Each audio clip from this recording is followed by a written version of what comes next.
2023 में यानी अगले साल भारत दुनिया का सबसे बड़ा आबादी वाला देश बन जाएगा। यूनाइटेड नेशंस की ताज़ा रिपोर्ट ये कहती है कि हम चीन को इस मामले में पीछे छोड़ देंगे। किसी सार्वभौमिक देश के लिए ये बहुत ज़रूरी है कि उसकी एक पॉपुलेशन हो, लेकिन इतनी बड़ी हो जाए तो इस पर उसे गर्व करना चाहिए। यह एक समस्या का जन्म हो रहा है जिससे निपटने के लिए बहुत उपाय करने पड़ेंगे। दरअसल हिंदुस्तान की आबादी जिस रफ्तार से बढ़ रही है वो बहुत ज़्यादा न होते हुए भी इतनी बड़ी संख्या है कि वो विस्फोट की स्थिति में है। रिसोर्सेस के सामने जनसंख्या इतनी बड़ी हो चुकी है कि मैनेज करना मुश्किल है। कितने बच्चे हों, कितने परिवार पाल सकते हैं उनको, ये एक बड़ा डिबेट का इशू बन रहा है। पूरे देश में चल रहा है और कई और अलग अलग हिस्सों में इसकी चर्चाएं हो रही हैं कि इतनी बड़ी आबादी वाला देश हम बनने जा रहे हैं, ये कितनी मुश्किलें खड़ी कर सकता है। तो 1952 में जो हम दो हमारे दो बच्चे ही अच्छे जैसे नारे दिए गए थे, क्या वो अब बेईमानी हो जाएंगे?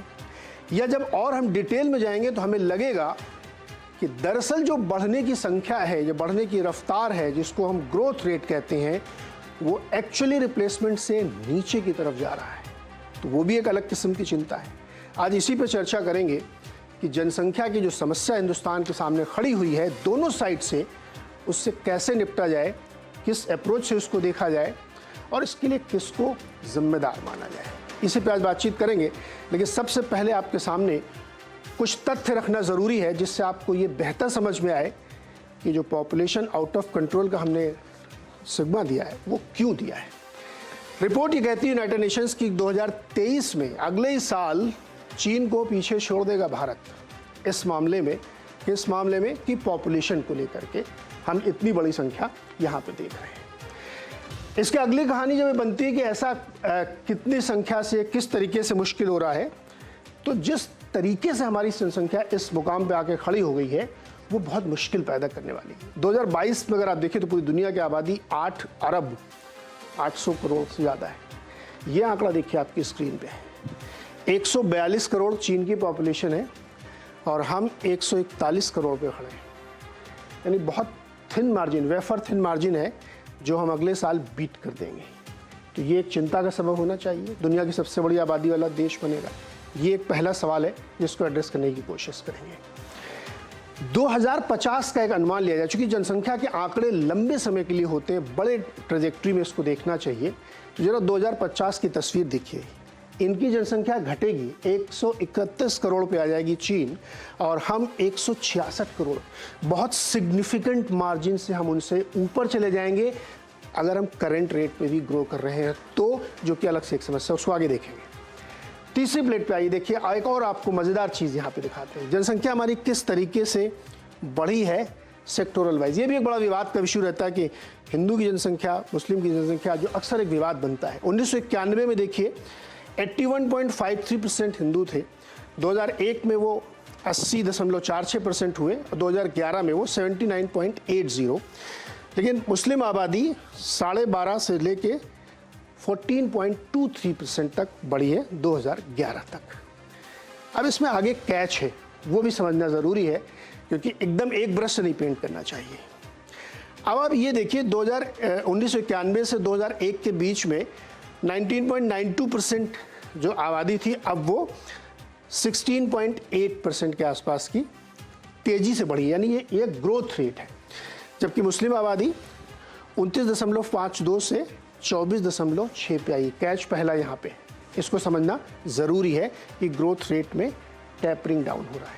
नेक्स्ट प्लेट पे आइए और आपको इसके अंदर की चीज़ें समझ में आएंगी। अब 92, 93 और 19, 20, 21 का हम आंकड़े लेके चलते हैं तो जो बदलाव है ये बहुत महत्वपूर्ण है। इस नंबर को बहुत गौर से समझिएगा। जो बदलाव हम देख रहे हैं वो किस तरीके से बदला है भारत में, -41.2% का है। अब इस पूरे ओवरऑल टोटलिटी में जो हिंदू की है वो -41.2% है और जो मुस्लिम्स की है वो -46.5। ये आंकड़ा भी किसका है, फर्टिलिटी रेट का। फर्टिलिटी रेट क्या होता है कि एक फर्टाइल एज के दौरान एक महिला किस तरीके से बच्चों को जन्म दे सकती है। तो जो 4.4 था वो घट के 2.4 पे आ गया है। हिंदुओं का 3.3 से घट के 1.9 पे चला गया है। इस समय हिंदुस्तान का जो है वो 2 पॉइंट के आसपास है, 2.0, जो कि रिप्लेसमेंट रेट जो 2.1 होता है उससे नीचे है दरअसल। लेकिन अब आप देखिए, यहाँ पे लोग कह सकते हैं कि इनकी आबादी बहुत तेज़ी से बढ़ी, लेकिन इस फर्टिलिटी रेट को भी देखिए 2.4% पे है और हिंदुओं की 1.9 जो कि बहुत नीचे है, रिप्लेसमेंट रेट से भी बहुत नीचे चली गई है। नेक्स्ट प्लेट लाइए, उसको भी देखिए, उसमें किस तरीके से और बदलाव आपको देखने को मिलेंगे। 2021 में भारत की जो आबादी है वो 0 से 14 साल के जो बच्चे हैं वो 26% हैं और 67.27% है 15 से 64 साल के और 65 साल से ऊपर के 6.5%। ये जो नंबर है ना, ये बहुत महत्वपूर्ण है क्योंकि 20 से 40 की जो एज ग्रुप है वो सबसे ज़्यादा फर्टाइल एज ग्रुप माना जाता है महिलाओं और पुरुषों दोनों के लिए। इसका एब्सोल्यूट नंबर बहुत बड़ा होगा 140 करोड़ की आबादी में, क्योंकि 67% है। तो अगर ये एब्सोल्यूट नंबर बहुत बड़ा है तो पॉपुलेशन भी उसी रफ्तार से बढ़ेगी, उतनी ही बढ़ेगी, भले ही आपका ग्रोथ रेट कम हो, 1.9 हो, 2 हो, 2.1 हो, 2.3 हो, इससे बहुत फर्क नहीं पड़ता क्योंकि आपका जो बेस है वो ऑलरेडी बहुत बड़ा है। एक तथ्य के रूप में समझाने के लिए आपको बताऊं तो हर साल हिंदुस्तान में एक ऑस्ट्रेलिया जुड़ जाता है। ऑस्ट्रेलिया की पॉपुलेशन है 2.25 करोड़। हर साल इतने लोग हिंदुस्तान में जुड़ते हैं, तो एक ऑस्ट्रेलिया के बराबर का पूरा देश भारत में जुड़ता है। पॉपुलेशन की समस्या यहाँ पे खड़ी होती है। तो इनको कैसे टैकल किया जाए, कैसे इन चीज़ों को निपटा जाए, इसी पे आज हम लोग बातचीत करने वाले हैं। और जो बहुत तरह तरह के परसेप्शन बना दिए गए हैं कि मुस्लिमों की आबादी बहुत तेज़ी से बढ़ रही है, हिंदुओं की घट रही है, इम्बैलेंस क्रिएट हो रहा है, ये सब मुद्दे हम आज इस विषय में चर्चा करेंगे। हमारे साथ जो मेहमान है मैं आपको उनसे परिचय करा देता हूँ। आज हमारे साथ मेहमान हैं, सबसे पहले राकेश त्रिपाठी जी हैं जो भारतीय जनता पार्टी के प्रवक्ता हैं, वकील हैं, हाई कोर्ट में प्रैक्टिस करते हैं। डॉक्टर DR साहू हमारे साथ हैं जो लखनऊ विश्वविद्यालय में प्रोफेसर हैं और जनसंख्या नाम का एक विषय होता है, MA सोशियोलॉजी जो लोग करते हैं उनको पता होगा, उसको भी पढ़ाते हैं, तो एक्सपर्टाइज भी है वहाँ पे। संजय कुमार जी हमारे साथ हैं, CSDS के प्रोफेसर हैं। मनु गौड़ हमारे साथ हैं जो फाउंडर पॉपुलेशन कंट्रोल मूवमेंट के हैं और जफर सरेशवाला जी हमारे साथ हैं जो पूर्व चांसलर हैं मौलाना आज़ाद उर्दू यूनिवर्सिटी के। आप सबका बहुत बहुत स्वागत है हमारे साथ जुड़ने के लिए। तो जैसा कि हमने कहा कि बहुत सारे तथ्य हैं और उन तथ्यों के अंदर बहुत सारी चीज़ें छिपी हुई हैं, उनको समझने की ज़रूरत है बिना किसी बहुत कलर दिए हुए, क्योंकि एक रियल प्रॉब्लम खड़ी हो रही है और उसको समझना चाहिए। राकेश त्रिपाठी जी, चूंकि पॉलिटिकल सर्कल से बातें अक्सर उठती हैं, मोटे तौर पे क्या आप इस बात से सहमत हैं कि पॉपुलेशन कंट्रोल करना चाहिए, क्योंकि साइज बहुत बड़ा हो चुका है, भले ही उसकी ग्रोथ रेट बहुत कम है, लेकिन कैसे करना चाहिए ये एक डिबेट का इशू है। तो पहले तो इस पर सहमति बन जाए कि पॉपुलेशन बहुत बड़ी है हमारी, उसको कंट्रोल करना चाहिए।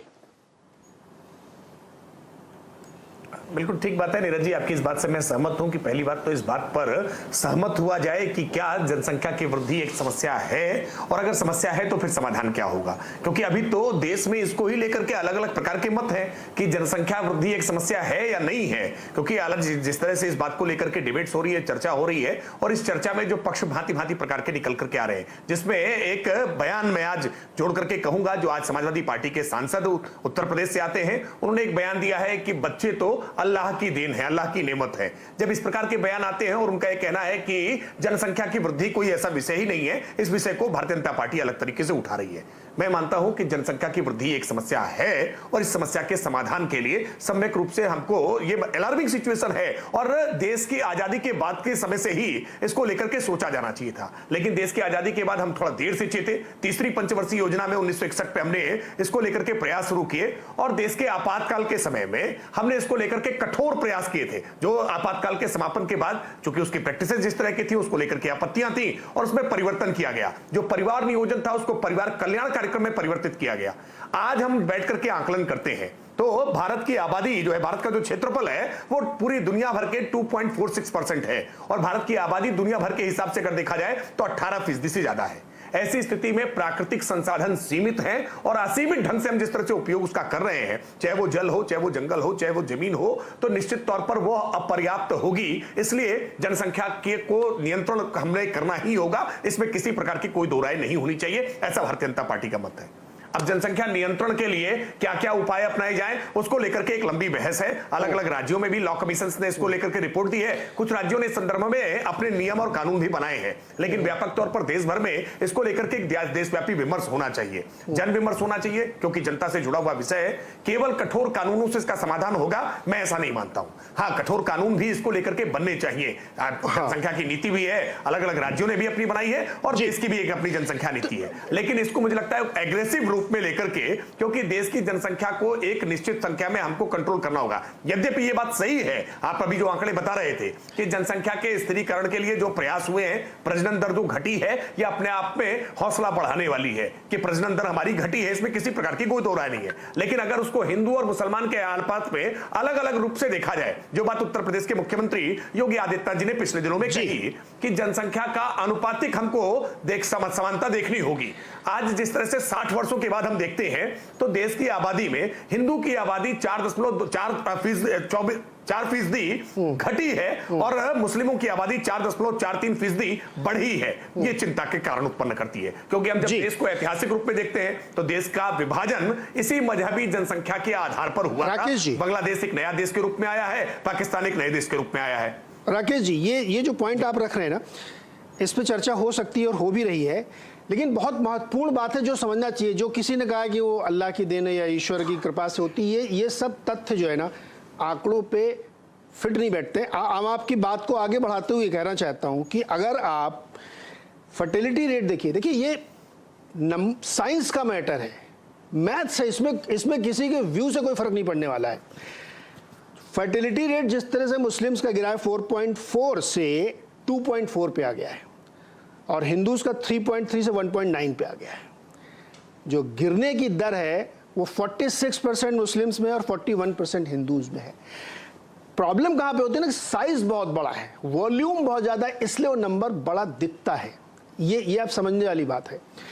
लेकिन जो मूल प्रश्न है कि क्या समस्या इतनी बड़ी खड़ी हो गई, जो हम डिविडेंड डेमोग्राफी की बात करते हैं कि हमको हमारी पॉपुलेशन बहुत बड़ी है, वो है दरअसल वो आगे एक समस्या बनने वाली है, क्योंकि हम एज कर जाएंगे अगर हमारी फर्टिलिटी रेट 2 से नीचे गई, क्योंकि रिप्लेसमेंट रेट 2.1 होता है। जफर भाई, जरा आपसे एक व्यू लेना चाहता हूं। ये जो एक नैरेटिव बनता है कि पॉपुलेशन इम्बैलेंस्ड है और कोई दिक्कत नहीं, कोई चिंता नहीं दिखती अलग अलग फिरकों में, तबकों में, लेकिन दरअसल ये एक चिंता है, बहुत बड़ी चिंता बन रही है ये। देखिए, मैं पहले तो मुसलमानों का जो पॉपुलेशन है उसकी बात करूं। जो सबसे ज्यादा गिरावट आई है, जो रेट पे ग्रो होती थी, वो मुसलमानों में हुई है। और लास्ट उसके अंदर आप देखेंगे कि वो रिप्लेसमेंट जो है उस पे आ गया है। और उसकी वजह क्या है? देखिए, मेरा मानना आज से नहीं, हमेशा से, चाहे हिंदू समाज हो, मुसलमान हो या कोई भी कौम हो, और पूरी दुनिया में अगर लें, और ये जो बच्चों की आबादी जो है, ये बच्चों का जो फर्टिलिटी या प्रोडक्शन है, it is directly proportional to women's education. औरत की पढ़ाई के साथ डायरेक्ट प्रोपोर्शनल है। जहां भी दुनिया में औरत ने पढ़ाई की कि उसके बच्चे कम हो गए। और ये जो 10 साल के अंदर जो या 20 साल में मुसलमानों के यहाँ जो ग्रोथ कम हुई है, उसकी वजह भी यही है कि मुसलमानों में पिछले 10-12 साल में औरतों के अंदर एजुकेशन बढ़ता गया है। और मैं इसलिए कि ज़मीन के अंदर मैं देख रहा हूँ, जहां औरत पढ़ाई से आगे जाती है कि उसके बच्चे कम हो जाते हैं। ये एक स्टैंडर्ड है। और मेरे सामने 2 मिसालें हैं।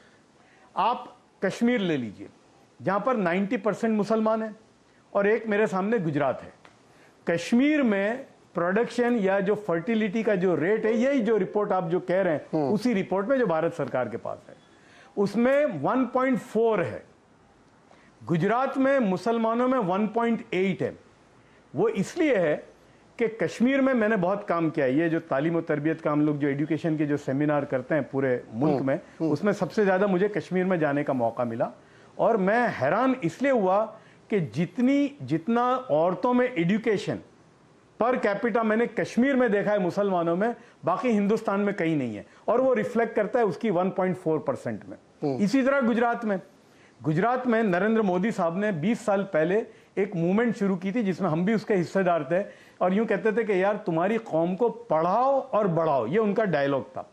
और ये 20 साल के अंदर जितनी औरतों ने पढ़ाई की है गुजरात में, आप अगर चेक करेंगे ये स्टैटिस्टिक्स को कि गुजरात की मुसलमानों की जो महिला है उसका एजुकेशन लेवल जो है वो नेशनल एवरेज से ज्यादा है और वो रिफ्लेक्ट करता है वो 1.8% में।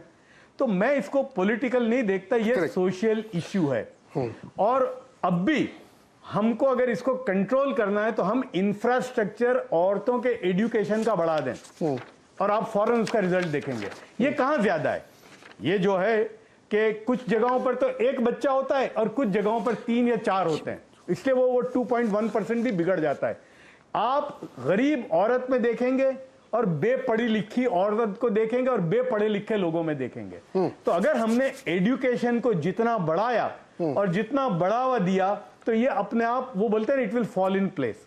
रही बात, यस चिंता का विषय है, इसलिए कि देखिए चाइना जो है हमारे से साइज में बहुत बड़ा है और करीब करीब हम दोनों का पॉपुलेशन एक है, तो वो एक इश्यू है। लेकिन हमने जो मेहनत की, यानी सरकारों ने, इस सरकार ने, पहले की सरकारों ने जो मेहनत की, तो हम रिप्लेसमेंट पर आ गए हैं। तो अब मैं समझता हूं कि और तालीम को बढ़ावा दें और हम कैसे और रिसोर्सेज को ला सकें। तो मैं समझता हूं कि ये जो है डेमोग्राफी हमारी, वो हमारे लिए एक ब्लेसिंग इन डिस्गाइज बन जाएगा। इसलिए कि जो डेमोग्राफी हमारे पास है आज इस मुल्क में कि 35 से लेकर नीचे की एज में 65% पॉपुलेशन है, ये दुनिया में किसी के पास नहीं है।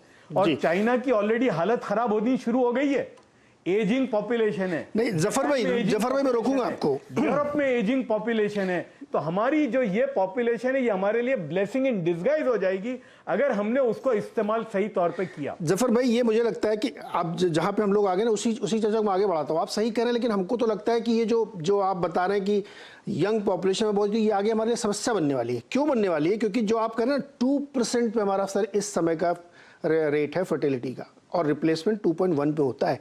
तो अगर हमारी पॉलिसीज ठीक नहीं हो, धीरे धीरे हम तो उस तरफ पड़ जाएंगे, हमारी एजिंग पॉपुलेशन बढ़ने लगेगी।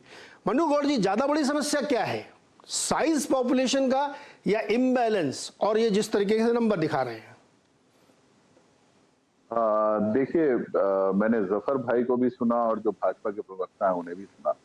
मैं 2 चीजें आपको कहना चाहूंगा। पहली चीज तो ये है कि हमारे पास अभी वर्तमान में ऑथेंटिक डेटा कौन सा है? हमारे पास वर्तमान में ऑथेंटिक डेटा है 2011 का सेंसस। उसके बाद में जो भी डेटा, जो भी रिपोर्ट्स गवर्नमेंट की आती हैं, वो सारे सैंपल सर्वे। तो 2011 के सेंसस के हिसाब से हमारे देश में लगभग 34 करोड़ मैरिड वुमेन थी, विवाहित महिलाएं। उसमें से करीबन 15.25 करोड़ महिलाएं वो थी जिनके 3 या उससे ज्यादा बच्चे थे, और करीबन 18 करोड़ वो थी जिनके 2 या उससे कम बच्चे थे। तो वो सारी, वो जो 15.25 करोड़ महिला हैं, ये किसी व्यक्ति का, किसी पर्टिकुलर रिलीजन, किसी कास्ट, इस चीज की नहीं थी। और जो जफर भाई ने कहा कि एजुकेशन बहुत ज्यादा इंपॉर्टेंट है, जब एजुकेशन बढ़ती है तो महिलाओं का बच्चा प्रजनन जो है करना वो कम हो जाता है, क्योंकि वो रेजिस्ट करती है। इसका मतलब क्या है? इसका मतलब ये है कि महिलाओं का, क्योंकि उनकी अनएजुकेशन है तो उनका शोषण होता है। तो आप ये समझिए कि अगर हम महिला सशक्तिकरण की बात करते हैं तो हम महिलाओं को मना करने का, बच्चा पैदा करने के लिए मना करने का अधिकार क्यों नहीं प्रोवाइड करा पाते? जब बाल शोषण होता था, बाल मजदूरी, तो उसके खिलाफ सरकार कानून लेकर आई ना, जिससे बच्चों से कोई मजदूरी ना करा पाए, उनका शोषण ना हो सके। तो अगर महिलाओं का शोषण, जो हमें सबको पता है कि हो रहा है, तो हमें क्यों नहीं एक कानून लेकर आना चाहिए महिला सशक्तिकरण के लिए? पहली चीज। दूसरी चीज, जो आपने कहा कि हमारी जनसंख्या चाइना को क्रॉस करने वाली है, यह सारे आंकड़े हैं। मैं आपको बताऊं कि 11 मई 2000 को हमारे देश में 100 करोड़वा बच्चे ने जन्म लिया। उस बच्ची का नाम है आस्था अरोड़ा। ये भारत सरकार ने बताया। तब से लेके आज तक लगभग 2 करोड़ प्रति वर्ष के हिसाब से हमारी आबादी बढ़ चुकी है, जो बताया जा रहा है कि हमारी आबादी लगभग 141 करोड़ के आसपास है।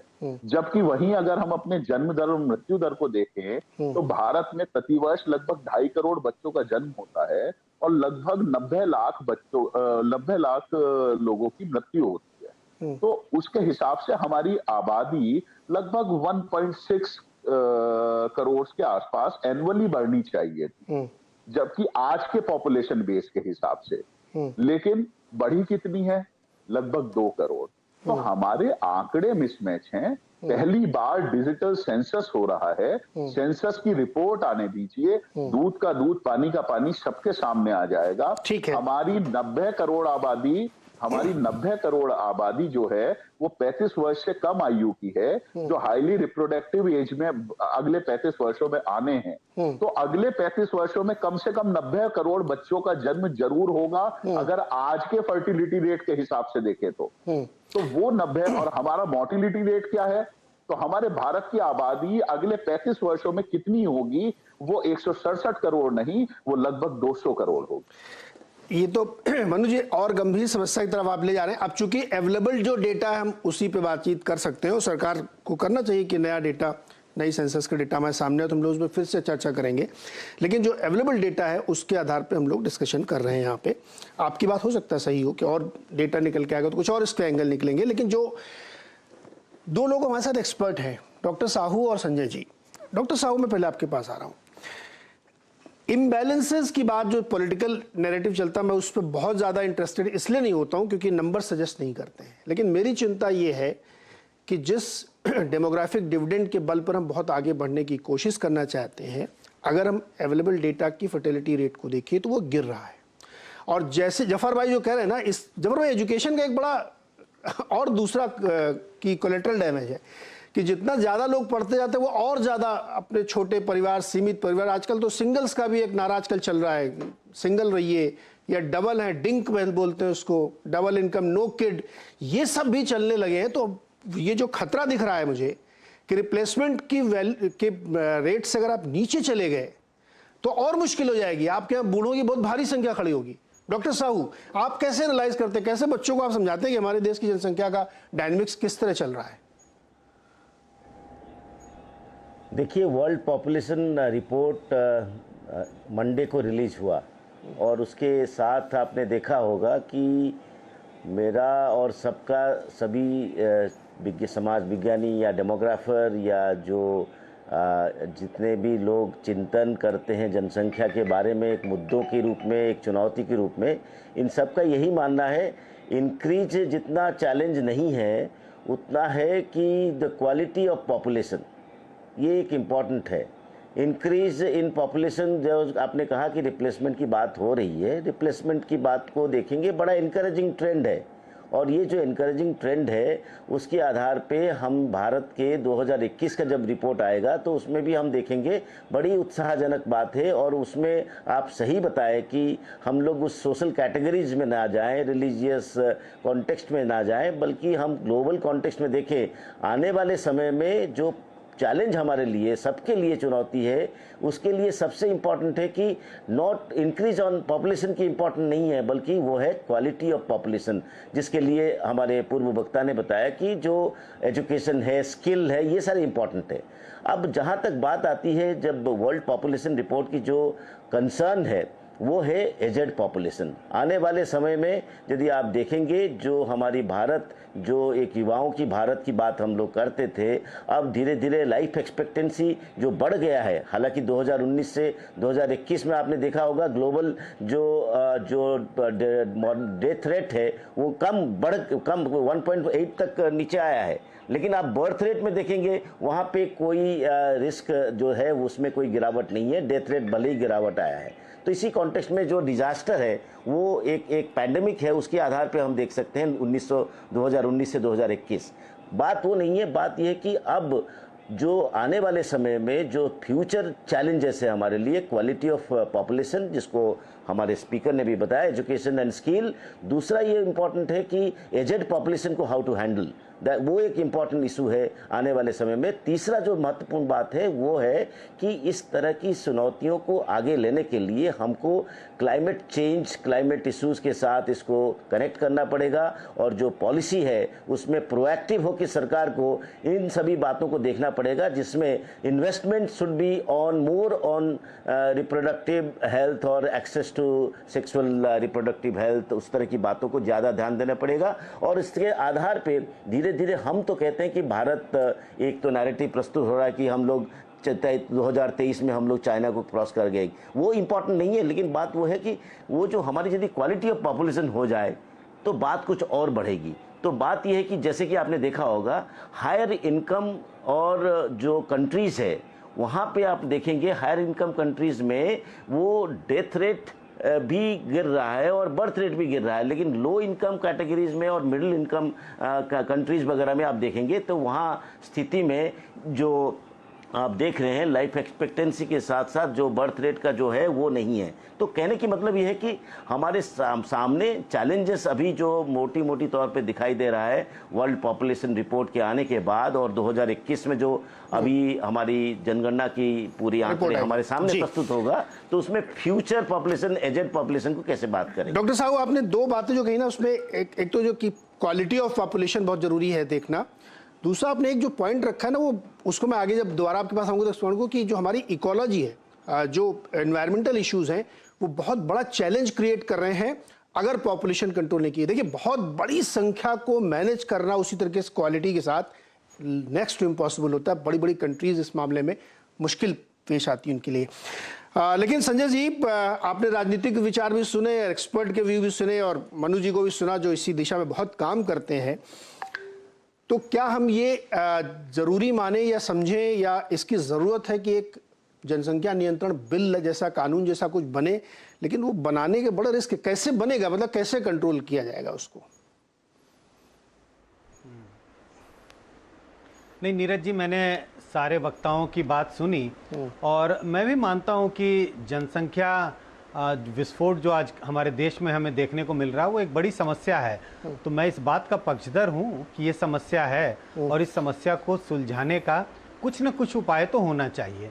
अब उपाय क्या हो, तो मैं तो कम से कम अपने आप को उस खेमे में मानता हूं जो लोग मानते हैं कि कुछ न कुछ इस पर नियंत्रण होना चाहिए। अब ये नियंत्रण किस प्रकार से हो, मुझे लगता है कि कानून बनाकर इस पर नियंत्रण कर पाना। कानून किस तरह का कानून? कानून ऐसा जैसा चीन में हुआ कि एक ही बच्चा होना चाहिए, दूसरा बच्चा अगर आपके घर में हुआ, आपने पैदा किया, तो आपको एक तरह से सजा, तमाम तरह की प्यूनिटिव एक्शंस आप पे लिए जाएंगे। मैं इस तरह के कानून के पक्ष में नहीं हूँ। उसका नतीजा हमने देखा, जिसकी चर्चा अभी हो रही थी कि चीन के समाज में क्या हुआ। कई कुछ सालों तक ये चला, उसके बाद पूरा सामाजिक उथल पुथल हो गया। एल्डरली पॉपुलेशन, जो ओल्ड पॉपुलेशन है, उसकी संख्या बढ़ गई। इसके बाद चीन ने एक 1 चाइल्ड नॉर्म को रिलैक्स करके 2 चाइल्ड नॉर्म किया। अब 3 चाइल्ड नॉर्म भी अलाउ कर दिया। फिर भी लोग सिंगल चाइल्ड, कई सारी फैमिलीज जो सिंगल चाइल्ड कर रही हैं। मैं उस बात पर वापस आना चाहूँगा कि जनसंख्या एक बड़ी जनसंख्या एक समस्या है, इसका समाधान कैसे हो। मुझे नहीं लगता, मैं इस बात का पक्षधर नहीं हूं कि एक कड़ा कानून बनाया जाए और चीन जैसा कानून हो कि अगर आपने एक से ज्यादा बच्चे किए तो तमाम तरह की सजाएं या तमाम तरह के आपको जो फैसिलिटीज है वो रोक ली जाएंगी। मुझे लगता है इसका उल्टा करना चाहिए। अगर ऐसा परिवार जिनके एक बच्चे हो, उनको आप इंसेंटिव्स दें, तमाम तरह के इंसेंटिव्स दें, तो शायद ये एक पॉजिटिव अप्रोच लेकर के अगर सरकार चले तो शायद इसमें विरोध कम होगा। अगर आपने ऐसा कोई प्यूनिटिव एक्शन कि आपने अगर एक से ज़्यादा बच्चे किए तो आपको तमाम तरह के, मतलब आप पर सज़ा हो सकती है। अगर आप सरकारी नौकरी में हैं तो आपका भत्ता रोका जा सकता है, आपका प्रमोशन रोका जा सकता है। अगर कोई इस तरह के कानून का विचार होगा तो इस पर तमाम तरह के लोग विरोध करेंगे। और मुझे नहीं लगता है विरोध करे या ना करे, कम से कम मैं इस बात का पक्षधर नहीं हूँ कि कोई इस तरह का कानून आए। तो एक पॉजिटिव अप्रोच हो, लोगों को प्रोत्साहन दिया जाए कि अगर आपके घर एक बच्चे हैं तो आपको तमाम तरह की सुविधाएं मिलेंगी। ऐसा कोई कानून की पहल होनी चाहिए। आप कह रहे हैं कि इंसेंटिवाइज किया जाए, जो लोग कम बच्चे करेंगे, छोटी फैमिली रहेंगे। सर भारतीय समाज में ये क्या संभव है क्या? यहाँ तो क्या ये कोई एक्सेप्ट करेगा हमारे सोशल फैब्रिक में कि फलाने जी के एक बच्चा है, उसको तो बहुत बढ़िया कॉन्वेंट स्कूल में एडमिशन मिल रहा है क्योंकि उनको इंसेंटिवाइज किया गया है, और हमारे 3 है तो हमको नगर पालिका वाले में जाना पड़ेगा? सर ये सोशल अनरेस्ट हो जाएगा, लोग बड़ा एक दूसरे के प्रति नफरत का भाव रखने लगेंगे। ऐसा बहुत सारे मामलों में हम लोग देख रहे हैं। नहीं, इसमें बहुत गौर से सोचने की जरूरत है। मैं ये नहीं कह रहा हूं कि तमाम इतनी सारी सुविधाएं मिलने लगे, लेकिन देखिए 2 ही तरीके हो सकते हैं। अगर आप एक अगर कानून के जरिए पॉपुलेशन नियंत्रण की बात कर रहे हैं, क्या ऐसा कानून हो कि सजा दी जाए और तमाम तरह के फैसिलिटीज रोकी जाए, या ऐसा कानून हो जिसमें लोगों को प्रोत्साहित करें? तो मुझे लगता है कि ऐसा कानून के पक्ष में हो कि जिसमें प्रोत्साहन हो कि अगर आपका एक बच्चा है तो मान लीजिए स्कूल की फीस माफ हो, आधी हो, कॉलेजेस में एडमिशन में सुविधा हो, इस तरह के तमाम सुविधाओं का जिक्र होना चाहिए, और ना कि अगर आपके परिवार में 1 से ज़्यादा बच्चे हैं तो उसको सजा दी जाए। तो मैं तो इस बात का पक्षधर हूं कि कुछ इंसेंटिवाइज किया जाए, ऐसे कानून लाए जाए जिससे इंसेंटिव दिया जाए, और शायद लोगों का झुकाव इस ओर होने लगेगा। अभी इंसेंटिव नहीं है, तभी भी हम जानते हैं कि कई सारे ऐसे परिवार हैं, खासकर शहरों में देखने को मिल रहा है, जिसका जिक्र भी किया जा रहा था कि कई परिवार ऐसे हैं जहां एक बच्चे हैं, कई ऐसे परिवार हैं जो अब चाहते ही नहीं है कि बच्चे हों। तो एक बच्चा, 1 चाइल्ड नॉर्म तो एक तरह से कई फैमिलीज में धीरे धीरे आने लगा है, और 2 चाइल्ड नॉर्म तो कई फैमिलीज में है बिना इंसेंटिव के। अगर इंसेंटिव दिया जाएगा तो शायद लोगों का झुकाव 1 चाइल्ड नॉर्म की तरफ थोड़ा ज्यादा होना शुरू हो जाएगा। जी जफर भाई, क्या 1 चाइल्ड नॉर्म भारत को सूट करता है क्या? क्योंकि जब अभी बिना कोई नियम नहीं है हमारे यहाँ, 2 कहते हैं कि दो बच्चे अच्छे, हम 2 हमारे 2, लेकिन उसको कोई मानता होता है नहीं। जो अपनी चॉइस से, कोई 1, कोई 0, कोई 3, कोई 5, जो जिसकी मर्जी है, तब हमारी फर्टिलिटी रेट का स्तर ये है। तो ये तो तय है कि 140 करोड़ लोग का बोझ है। कैसे इसको मैनेज किया जाएगा? मुझे दिक्कत ये, कैसे मैनेज करेंगे इसको? देखिए ये 2-3 बातें हैं जो इसमें, एक तो ये है कि मैं भी बिल्कुल मानता हूं कि कोई कठोर कानून, सख्त कानून के भाई बच्चे नहीं पैदा कर सकते, ये तो वो उसका इन्हें बूमरैंग इफेक्ट होगी। वो हमने पुराने ज़माने में देखा, नसबंदी जो संजय गांधी साहब ने की थी, क्या हुआ। तो ये नेगेटिविटी से नहीं होगा, पॉजिटिव अफर्मेशन कि भाई एक बच्चा होगा तो हम ये मिलेगा, ये पॉजिटिव अफर्मेशन। और वो पॉजिटिव अफर्मेशन को देख कर ही, यानी विदाउट एनी इंसेंटिव, आज बहुत बड़ा तबका है, इसीलिए ये 2 रिप्लेसमेंट जो है ना, ये भी और नीचे आ सकता है। क्यों? कि बहुत बड़ा तबका है कि जिनके वहां 1 बच्चे या 2 बच्चे, या वो DINK couple, double income, no kids, एक बहुत बड़ा तबका है। लेकिन एक तबका ऐसा है कि वहां 3, 4 और 5 हैं, तो वो हमारे बैलेंस को बिगाड़ देता है। वो 3, 4, 5 या ज्यादा बच्चे कहां पर हैं? वो गरीब बस्तियों में हैं, बेपढ़ा लिखा जो मजमा है, जो अनएडुकेटेड है बिल्कुल, उनके वहां है। तो अगर हमने वहां पर एजुकेशन को ले आए हम वो गरीब बस्तियों में, और वहां अगर वो औरत पढ़ी, देखिए मैंने देखा है एक मौलाना की बीवी लेकिन पढ़ी लिखी है, तो बोलती है बस अब नहीं, मौलाना की बीवी है लेकिन पढ़ी लिखी है। तो ये गरीब बस्तियों में अगर हमारा जो एजुकेशन होगा, तो ये जो इम्बैलेंस हो जाता है वो और भी बेहतर हो जाएगा। और मोस्ट इंपॉर्टेंट के क्वालिटी ऑफ पॉपुलेशन, अभी हमारे पास देखिए एक क्वालिटी तो है, यंग पॉपुलेशन है। अगर ये यंग पॉपुलेशन जो है स्किल आ गया इसके अंदर और बहुत सारी चीजें आ गई जो नहीं है, तो ये दुनिया के अंदर राज करेगा। देखिए चाइना में ऑलरेडी वो मुसीबत शुरू हो गई है एजिंग पॉपुलेशन की। आज वहां काम करने वाले नहीं मिल रहे चाइना में। वो तो चूंकि उन्होंने पिछले 40 साल में जो तरक्की की थी और जबरदस्त, तो उसकी वजह से वो अभी नजर आ रहा है। लेकिन आने वाले दिनों में वो एजिंग हो जाएगा, वो क्वालिटी पॉपुलेशन की नहीं रहेगी। तो मैं समझता हूं कि हमारे यहाँ जो पॉपुलेशन है, हम उसको अपनी मीरा समझकर उसको क्वालिटी में तब्दील कर दें, तो ये मसला अपने आप हल हो जाएगा। हाँ, अच्छा यहाँ पे दर्शकों की जानकारी के लिए कि चाइना ने जब 1 चाइल्ड नॉर्म रखा था, उसका बड़ा उनको फायदा हुआ। उस दौरान उन्होंने बहुत इकोनॉमिक तरक्की कर ली थी। लेकिन अब जफर वाली बात सही है कि वहाँ पे लेबर कॉस्ट बहुत महंगी हो गई है, इसलिए बहुत सारी मैन्युफैक्चरिंग यूनिट्स चाइना से निकल रही हैं। ये एक फैक्ट है, इसको ध्यान रखिए। मनु जी, क्या जो जनसंख्या का साइकिल है वो ऐसे ही चलता है क्या? हमको ये बर्दाश्त करना पड़ेगा कि हमारी फर्टिलिटी रेट 1.8 1.9 तक आएगी। ये चक्र है, ऐसे ही चलता है, क्योंकि अगर जरा सा भी इंसेंटिवाइज किया गया या कोई कानून बनाया गया तो उसका परिणाम ये होगा कि जो बहुत पढ़े लिखे लोग हैं, जो ग्रोइंग लोग हैं, जो समझदार हैं, शहरों में आ गए, वो तो इसको तुरंत अपना लेंगे। हो सकता है गाँव में कम पढ़ी लिखी बस्तियों में ना अपनाया जाए, लेकिन इम्बैलेंस, रीजनल इम्बैलेंस हो सकता है, लेकिन पॉपुलेशन बहुत तेजी से नीचे आ सकती है। तो क्या यही एक तरीका होता है? क्या ये साइकिल चलता है ऐसे ही है जनसंख्या का?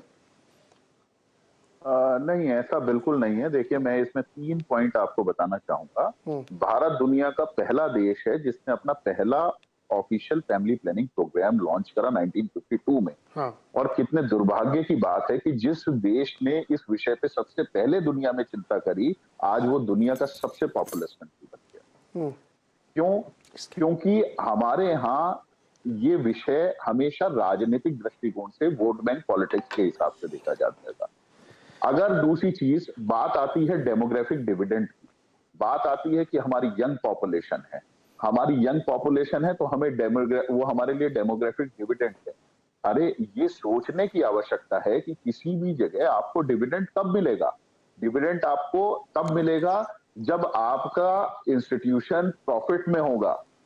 अगर वो कर्जे में डूबा हुआ है तो आपको डिविडेंड नहीं है वो। आज हम क्या हैं? आज हम labour capital of the world है, आज हम pollution capital of the world है, आज हम unemployment capital of the world है। आप मुझे बताइए, जिस चीज की बात कर रहे हैं कि क्वालिटी ऑफ लाइफ बढ़े, क्वालिटी ऑफ लाइफ कैसे बढ़ेगी? हम एजिंग पॉपुलेशन की तो बात करते हैं। क्यों? क्योंकि हमारी डिपेंडेंट पॉपुलेशन ज्यादा हो जाएगी। आज हमारे देश में आपका फाइनेंशियल चैनल है, इकोनॉमिक चैनल है, आज हमारे देश में कितना टैक्स पेयर है और डिपेंडेंट पॉपुलेशन कितनी है जिससे वो फीड कर रहा है।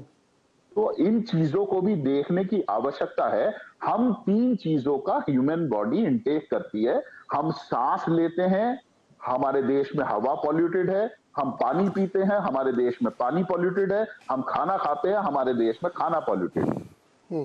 हम कैंसर का कैपिटल ऑफ द वर्ल्ड है। तो आपको सोचने की आवश्यकता है, आप अपनी फ्यूचर जनरेशंस के लिए कैसा देश छोड़ के जाना चाहते हैं।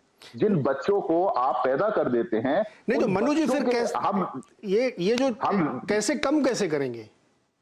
नहीं, कम करने का, जैसे बहुत अच्छा जफर भाई ने भी, संजय जी ने भी, सबने सुझाव दिया। देखिए, एक इंसेंटिव बेस्ड पॉलिसी होनी चाहिए।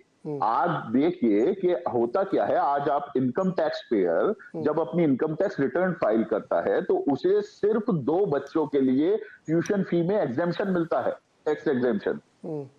उसके तीसरे और चौथे बच्चे के लिए नहीं मिलता। लेकिन जिसके 10 बच्चे होते हैं उसके लिए क्या है? Education free.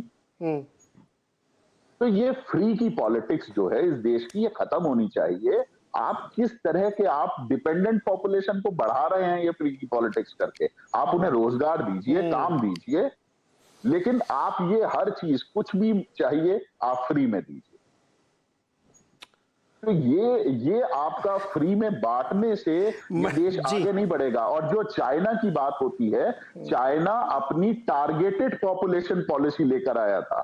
शायद अगर सब लोगों ने, किसी ने वो पॉपुलेशन पॉलिसी पढ़ी हो, तो चाइना अपनी पॉपुलेशन पॉलिसी 35 वर्षों के लिए टारगेटेड पॉपुलेशन पॉलिसी लेकर आया था, जिससे कि वो अपने फर्टिलिटी रेट को डाउन करे, अपने 40 करोड़ बर्थ को कंट्रोल करने का उनका टारगेट था, जो कि उन्होंने 38 साल में जाके पूरा करा। तब वो 2 चाइल्ड नॉर्म पर आए हैं। अब वो अपना रिप्लेसमेंट लेवल मेंटेन करने के लिए रिलैक्सेशंस दे रहे हैं।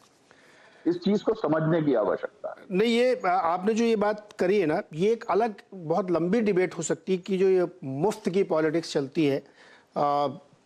फाइनेंशियल जर्नलिस्ट होने के नाते मैं इसमें बहुत सारी कमियां देखता हूं, और ये बहुत बड़ी समस्या की जड़ भी है, क्योंकि वो आदमी को कुछ न करने के लिए लेजी इकोनॉमिक्स बनाती है। जैसे एक सर्वेंट इकोनॉमिक क्रिएट हुई थी इकोनॉमी, और वो अब आजकल फिजल आउट हो रही है, आप लोग देख ही रहे होंगे। वैसे ही अब एक लेजी इकोनॉमी जो बनती है ना, वो बहुत खतरनाक होती है। राकेश त्रिपाठी जी, पॉइंटेड जवाब दीजिएगा छोटे छोटे। क्या सरकार ये इरादा रखती है कि इसको एक कानून के द्वारा कंट्रोल किया जाए, या जो अफर्मेटिव एक्शंस है उसको और ज्यादा बढ़ावा देना चाहिए? मैं ये पॉइंटेड सवाल आपसे पूछना चाहता हूं।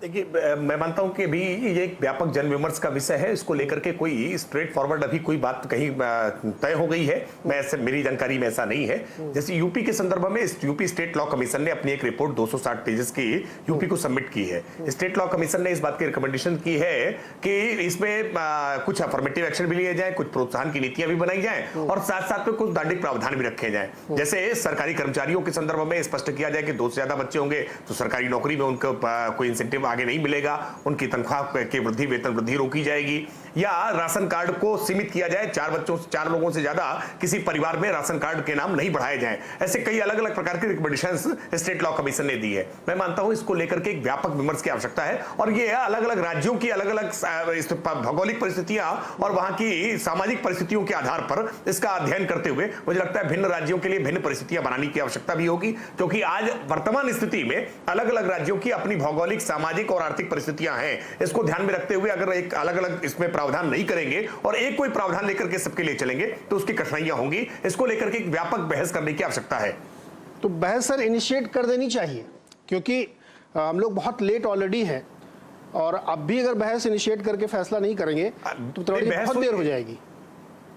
नीरज जी, मुझे लगता है आज आपके साथ जो बहस कर रहे हैं और अलग अलग तमाम प्लेटफॉर्म्स पर इसको लेकर के बहस भी हो रही है और कई अच्छे प्रयोग, कई अच्छे प्रयास हुए हैं। इसी वजह से प्रजनन दर जो आज कम हुई है ये कुछ अच्छे प्रयासों का परिणाम है। आज गर्भ निरोधक के संदर्भ में जिसकी अवेलेबिलिटी बहुत आसानी से निचले स्तर तक पहुंचाने का प्रयास किया गया है, बाल विवाह को लेकर के जो कठोरता की गई है, कई ऐसे विकल्प उपाय अपनाए गए हैं जिनके कारण से आज ये प्रजनन दर में कमी आपको दिखाई दे रही है। लेकिन इसके स्थिरीकरण के लिए निश्चित तौर पर कुछ प्रयास और करने की आवश्यकता है। बिल्कुल, उन प्रयासों की मैं सराहना करता हूं, लेकिन केवल नंबर ऑफ हेड्स कम कर लेना उद्देश्य नहीं होता जनसंख्या नियंत्रण का।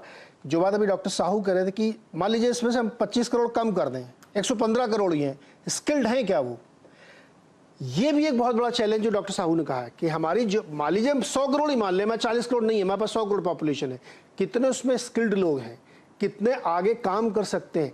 तो पॉपुलेशन कंट्रोल या पॉपुलेशन को नियंत्रित करने का एक उद्देश्य भी होना चाहिए। डॉक्टर साहब, आपने एक बात बहुत महत्वपूर्ण कही थी जो इस जगह चर्चा करनी जरूरी है कि हमारी इकोलॉजी पे भी इम्पैक्ट पड़ रहा है, इम्बैलेंस क्रिएट हो रहा है, क्योंकि इतने ज़्यादा लोग हैं कि एक आदमी, अगर जैसे मैं उदाहरण समझाता हूँ, एक आदमी मुंबई आया तो वो अपने साथ बहुत सारी समस्याएं लेके आता, उसको घर चाहिए, उसको पानी चाहिए, उसको हवा चाहिए, उसको कपड़े चाहिए, उसको नौकरी चाहिए, उसको खाना चाहिए, हर जगह वो पर कैपिटा इंक्रीज कर रहा है। तो जो यहाँ का जो एक इकोसिस्टम है, जो यहाँ का पर्यावरण है, वो भी उसको बर्दाश्त करने के लिए तैयार है क्या? ये इम्बैलेंसेस क्रिएट हो रहे हैं। डॉक्टर साहब, इस पर थोड़ा प्रकाश डालिए आप। देखिए, आपने सही कहा है कि हाई इनकम कंट्रीज़ में भी जो इशू है, कंसर्न है, और जनसंख्या वृद्धि का जो इशू है उसमें माइग्रेशन भी बहुत इम्पॉर्टेंट है। और जो लो और मिडिल इनकम कंट्रीज़ में है वो वहाँ पे एक्सेस जो है वो बर्थ का फर्टिलिटी में है और इन कंपैरिजन टू डेथ या मोर्टालिटी की बात करें तो इसलिए हम सभी समाज विज्ञानी जो भी जनसंख्या के ऊपर काम करते हैं 3 बातों में ज़्यादा ध्यान देते हैं, फर्टिलिटी, मोर्टालिटी और माइग्रेशन। और इसी तरह से यदि हम बात करें कि बहुत सारे समाज विज्ञानी ने यही कहा है कि कैपेबिलिटी को बढ़ाया जाए, कैपेसिटी को डेवलप किया जाए, जैसे कि अमर्त्य सेन है, बहुत सारे ऐसे लोग बात करते हैं।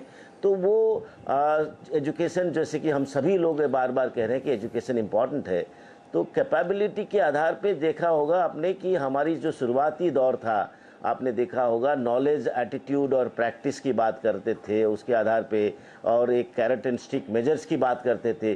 बात वो नहीं है, बात ये है कि जो हमारी आबादी है जिसमें हम लोग कहते हैं कि हमारी जो समस्याओं को पहचानते हुए समस्याओं को एहसास करेंगे तो समस्याओं की हल की तरफ अपने आप हम चल पड़ेंगे।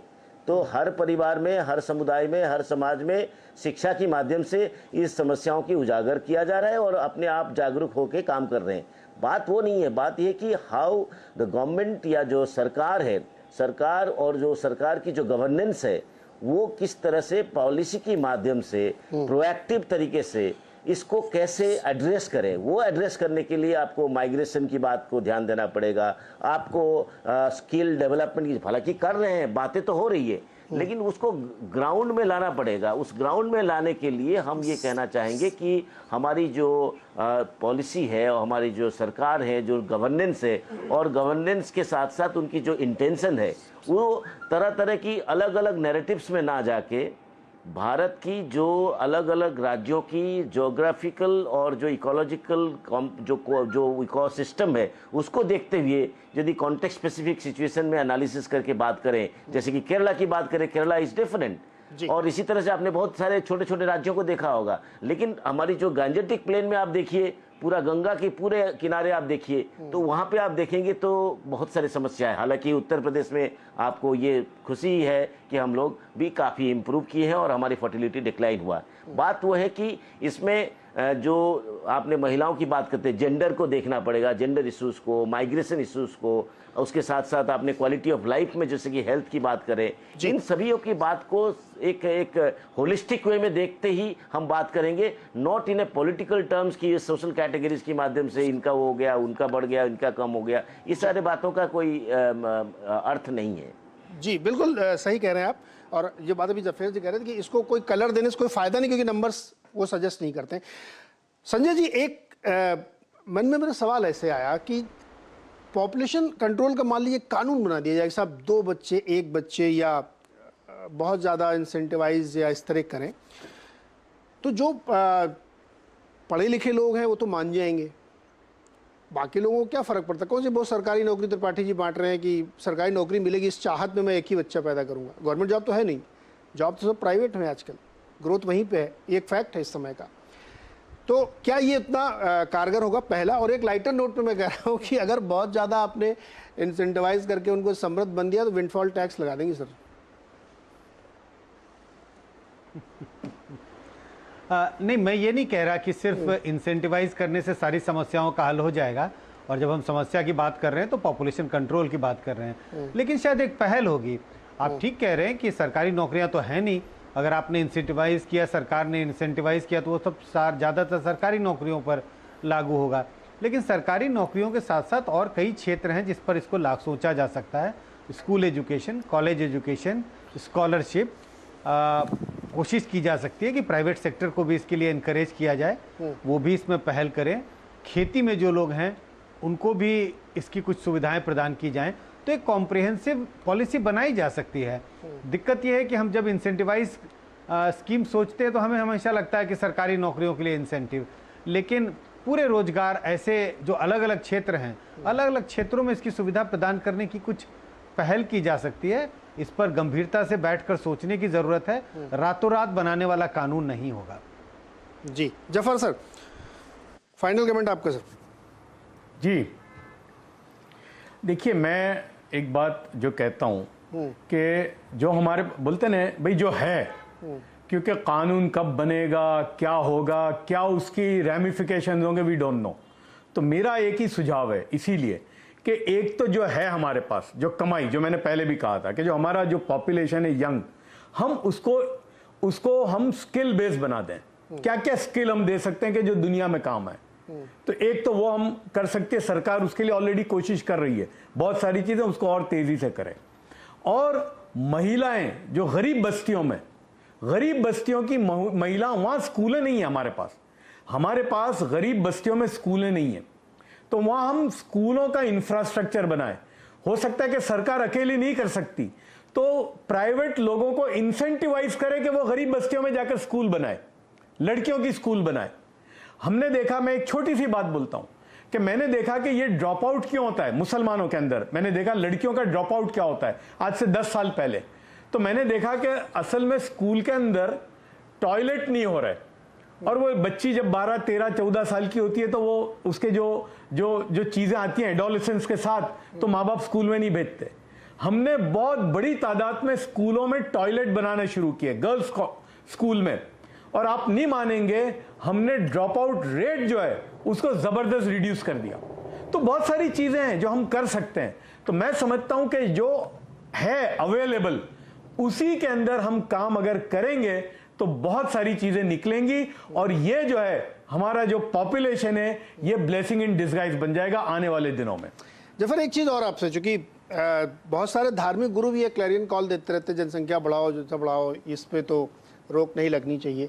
क्या उस साइड में भी थोड़ा प्रेशर की ज़रूरत है, समझाने की ज़रूरत कि भाई ये आप आत्मघाती कदम के लिए बता रहे लोगों को? क्योंकि ये इंडिविजुअली अगर आप देखें, फैमिलीज में देखें, तो बहुत बड़ी जनसंख्या कोई बहुत प्राइड की या बहुत उसकी बात नहीं है। देखिए, ये जो आपने समाजवादी के जो एमपी की जो बात की, अब देखिए ये सियासी लोग हैं, इनको मतलब ये तो कुछ भी बोलते हैं, इनको कोई लेना देना नहीं है, ना मुसलमान कौम से, ना जनसंख्या से, किसी भी चीज से कोई लेना देना नहीं, इसलिए इनकी बात को तो मैं लेता ही नहीं हूं।